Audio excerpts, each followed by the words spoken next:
Good morning, kahiya-hiyamat. Uy, FYI, hindi ito sponsor lang mag-share ng tipid tips idea as Mama Ed. Sobra kasi ako natutuwa dito sa shop na to kaya gusto ko siyang i-flex.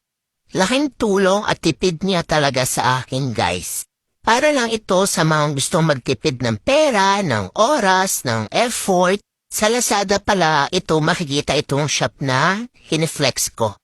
Ito guys, ito yung sinasabi ko sa inyo, yung gatas ng anak. So, monthly po pala ako dito nag-order dito sa shop na to. So, yung gatas na yan, yung gatas ni Sia na Nestor Gen 1 to 3 years old, kung mabibili mo yan sa groceries, abot siya ng 1,000 to 100 pesos.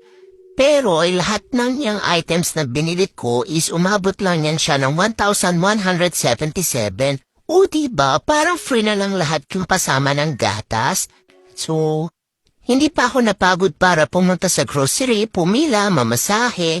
Alaking tipid talaga sa pera at oras, guys. Kung gusto niya talaga. Andyan. Meron akong screenshots dyan ng order ko yan po. At yan naman po yung shop.